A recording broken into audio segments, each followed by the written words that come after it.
बिस्मिल्लाहिर्रहमानिर्रहीम। अस्सलामुअलैकुम नाज़रीन, मैं हूं शाहिद जावेद डस्कवी और आप देख रहे हैं मेरा यूट्यूब चैनल। नाज़रीन, एक बड़ी खबर ये बता रही है कि इस वक्त हुकूमती इत्तेहाद के लिए मुश्किलात बढ़ चुकी हैं। ये खबर क्या है, इस पर हम आगे चलकर बात करेंगे। सरेदस्त एक नजर हम पस मंजर पर डालते हैं। नाज़रीन, ये तो सब जानते हैं कि पीडीएम एक गैर फितरी इत्तेहाद है जो नजरिया जरूरत के तहत बनाया गया था, और इस इत्तेहाद का यकनकाती एजेंडा सिर्फ और सिर्फ इमरान खान को इक्तदार से हटाकर खुद इक्तदार में आना और इक्तदार में आने के बाद अपने करप्शन केसों को माफ कराना था। क्योंकि इस इत्तेहाद में हर वो जमात शामिल है जिसके कायदीन पर करप्शन, लूटमार और आमदन से जायद असासे बनाने और इस नौइयत के दीगर संगीन मुकदमात कायम हैं। पीडीएम सरकार ने जिस तरीके से जल्दबाजी में नैब ऑर्डिनेंस में तरमीम की, इससे साफ पता चलता है कि इन तरमीम से न सिर्फ हुक्मरानों ने अपने केस खत्म कराए बल्कि जराइम पेशा अफराद के लिए करप्शन के दरवाजे भी खोल दिए। क्योंकि इन तरमीम के बाद अब 50 करोड़ रुपए तक करप्शन केस की तहकीकात नैब नहीं कर सकता। मुल्क में नैब के अलावा कोई ऐसा इदारा नहीं है जो करप्शन केसों की तहकीकात की इतने वसी पैमाने पर महारत और सलाहियत रखता हो। गो के हुकूमत ने अपना खेल नहायत चालाकी से खेला और नैब के कवानीन में तरमीम करके इस इदारे को ही मफलूज बनाकर रख दिया। लेकिन सुप्रीम कोर्ट ने नैब तरमीम से मुतल्लक अज खुद नोटिस ले रखा है और अब तक इस केस पर जितनी समातें हुई हैं उनमें अदालत उज़्मा ने नैब की इन तरमीम पर तहफ़्फ़ुज़ात का इजहार किया है।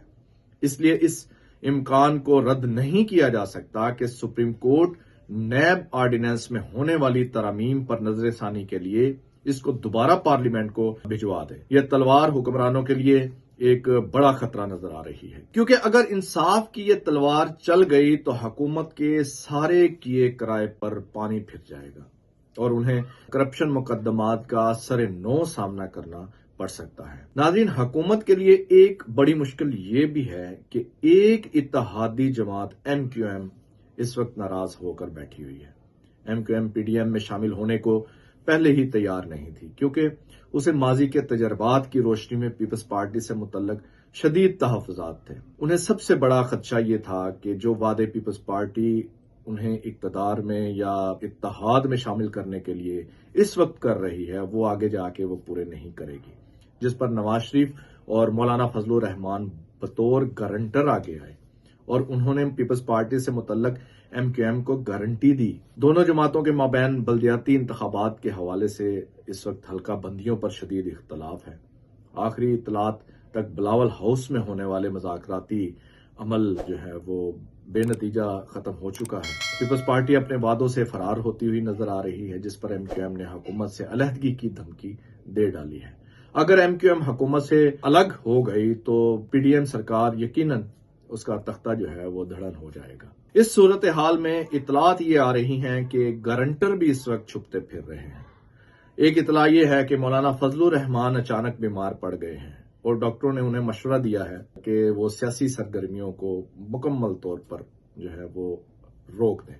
अगर मौलाना हकीकी तौर पर बीमार हैं तो अल्लाह उन्हें जिस्मानी और रूहानी शिफा दे। हमारी दुआएं उनके साथ हैं। लेकिन उनका माजी ये बताता है कि इस तरह की जब भी मुश्किल सूरत हाल पैदा होती है तो मौलाना ऐसी सूरत हाल में गोशा नशीनी इख्तियार करने के माहिर हैं। इस वक्त चूंकि पीडीएम सरकार मुश्किल में है, मुमकिन है कि वो बोरिया बिस्तर गोल होने की तैयारियों का हिस्सा न बनना चाहते हों या ये अमल उनके तबाह नाजुक पे गरां गुजरता हो। बहरहाल मौजूदा सियासी मंजरनामे में मौलाना का अचानक यूं गोशा नशीन होना किसी अनहोनी का पेशखैमा महसूस हो रहा है। नाज़रीन, अब आते हैं हम आज की सबसे बड़ी खबर की जानिब। वो ये है कि पंजाब में नून लीग और पीपल्स पार्टी जो जारहाना सियासत करते हुए पीटीआई पर ताबड़तोड़ हमलों का इरादा रखती थी और तख्ते लाहौर छीनने के ख्वाब देख रही थी, आज उसने मुकम्मल तौर पर पसपाई इख्तियार कर ली है। वजीर आला के बाद अब दोनों जमातों ने स्पीकर और डिप्टी स्पीकर के खिलाफ पेश की जाने वाली अदम एतमाद की तहरीकें भी वापस ले ली हैं। नून लीग और पीपल्स पार्टी ने पंजाब में शब खून मारने के लिए एड़ी चोटी का जोर लगाया। चौधरी परवेज लाही को भी तोड़ने की कोशिश की। तहरीके इंसाफ की मखसूस नशिस्तों पर आने वाली कुछ खवातीन अरकान असम्बली को भी दाना डालने की कोशिश की गई, लेकिन कोई हरबा जो है उनका कारगर साबित नहीं हुआ। इन दोनों जमातों की हर मुहिम जोई के आगे कप्तान सीना तान कर खड़े हुए नजर आए, जिसके बाद मजबूरन नून लीग और पीपल्स पार्टी ने तहरीक अदम एतमाद वापस लेने का फैसला किया। नून लीग और पीपल्स पार्टी की ये बहुत बड़ी पसपाई है, जिस पर नून लीग के बहुत से अरकान असम्बली नाला हैं। वो पहले ही इन तहफ़्फ़ुज़ात का इजहार कर रहे हैं कि मरकज में बैठे चंद लोग पंजाब के फैसले कर रहे हैं। अब इस फैसले ने उनके गुस्से में मजीद इजाफा कर दिया है। यूं नून लीग के अंदर मौजूद तकसीम की एक दराड़ मजीद बढ़ चुकी है। सियासी मंजरनामे पर अब तक की जितनी भी डेवलपमेंट्स हुई हैं वो हुकूमती इत्तेहाद के लिए अच्छी नहीं। ऐसा महसूस हो रहा है जैसे चल चलाओ का वक्त आन पहुंचा है। अब ये चल चलाओ का अमल जो है वो कब तक मुकम्मल होता है ये आने वाला वक्त ही बताएगा। इसी के साथ इजाजत दीजिए। अपना और अपने चाहने वालों का ख्याल रखिएगा। अल्लाह हाफिज।